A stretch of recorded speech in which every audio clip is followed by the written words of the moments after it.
Hoje vamos mergulhar numa história daquelas, inspiradora, sabe? Sobre o poder incrível que a educação tem.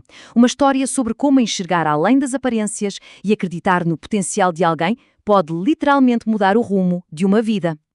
E essa frase, nossa, ela diz tudo, né? Quantas vezes o verdadeiro valor de uma pessoa jovem, tudo que ela pensa, tudo que ela sente, fica ali, escondido, bem na nossa frente. É exatamente por aqui que a nossa análise começa. Pois é, e quando esse valor não é visto, o que acontece? A gente entra num território bem perigoso, o dos rótulos. Um lugar onde a causa real de um problema quase sempre é deixada de lado. Essa pergunta aqui é a chave de tudo. Ela desafia o que a gente costuma pensar. Quando um aluno simplesmente se recusa a aprender, será que é só rebeldia? Ou tem algo muito mais fundo acontecendo ali? E aqui a gente vê que existem dois caminhos. De um lado, o julgamento rápido que leva direto para um rótulo. Do outro, uma abordagem completamente diferente. A empatia, a curiosidade de querer saber qual é a causa real e, por fim, oferecer ajuda. São dois mundos totalmente opostos. E o mais grave disso tudo, sabe o que é? É que esses rótulos acabam virando uma espécie de profecia. Uma recusa em aprender raramente vem do puro desafio. Quase sempre, como a fonte sugere, ela tem raiz numa dificuldade que não foi resolvida, um obstáculo que o aluno não consegue superar sozinho. Mas, olha, se o problema está nos rótulos, a solução, claro, está nas mãos de quem tem o poder de removê-los. Vamos ver agora o papel transformador que o educador pode ter. A fonte define o verdadeiro educador de um jeito muito poderoso. Não se trata só de ensinar a matéria, se trata de buscar ativamente os desafios, de ir onde é mais difícil, de ter paixão pelo próprio ato de transformar. É uma mudança de mentalidade, né? É outra coisa. Tá, mas como isso funciona na prática? O caminho passa por esses 3 passos. Primeiro, insistir, mas sempre com respeito. Segundo, investigar, ir lá no fundo do problema para entender a raiz. E terceiro, talvez o mais importante, estar presente, com paciência, por o momento em que o aluno finalmente se sentir pronto para se abrir. Porque teoria é uma coisa, né? Mas a prática? A prática é que mostra a verdade. Vamos agora mergulhar numa história real que coloca todos esses princípios em ação de um jeito impressionante. 17.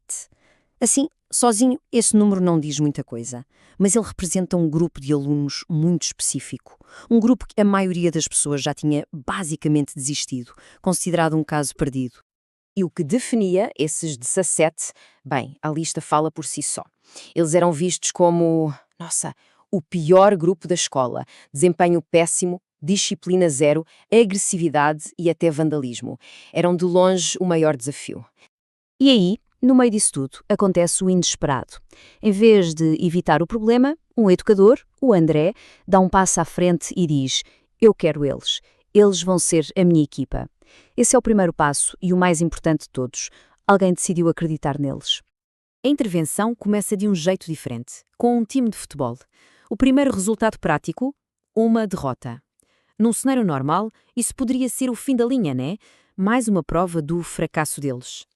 Mas a resposta do educador depois da derrota, ela muda tudo. Ele redefine completamente o que é ganhar. A vitória não estava no placar, mas no simples fato deles serem um time, de pertencerem a algo. Essa mensagem validou o esforço, não o resultado. E aqui está o coração da história. Essa frase, de um dos alunos, o Guilherme, resume todo o impacto. Pela primeira vez na vida, alguém não só viu o potencial dele, como apostou nesse potencial. Essa crença foi o que começou tudo. E essa crença se transformou em resultados de verdade, que dá para medir.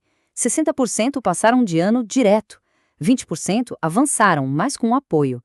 E sim, 20% reprovaram. E tá tudo bem. A intenção nunca foi fazer um milagre, mas sim criar uma oportunidade real de mudança para quem quisesse agarrar. Mas a transformação de verdade, ela foi muito além das notas. O impacto mais profundo foi na forma como estes alunos começaram a se ver e a ver a própria escola. E olha só que imagem poderosa. Os mesmos jovens que antes quebravam tudo, agora estavam lá, ajudando a construir, a pintar, cuidando do espaço deles. Eles deixaram de ser destruidores, para se tornarem guardiões. Isso mostra uma mudança interna gigantesca, um sentimento de pertencer. Então, o que a gente aprende com tudo isso? A lição é muito clara, né? A forma como se trata um aluno, a confiança que se deposita nele, não é só um detalhe bonitinho. Está diretamente ligado ao desempenho, ao comportamento e ao futuro dessa pessoa. Para fechar, tem essa metáfora da fonte que nossa, é frutíssima. A educação, no seu melhor, é esse ato de alquimia. É ver valor onde os outros só enxergam problema e ter a paixão e a habilidade para polir essa joia escondida. E a gente termina com essa pergunta que fica no ar para todo mundo pensar. Essa história é sobre 17 alunos numa escola, mas o princípio vale para todo lugar. Em quem estamos deixando de acreditar? Que potencial incrível está sendo desperdiçado simplesmente porque não estamos olhando do jeito certo? Fica a reflexão.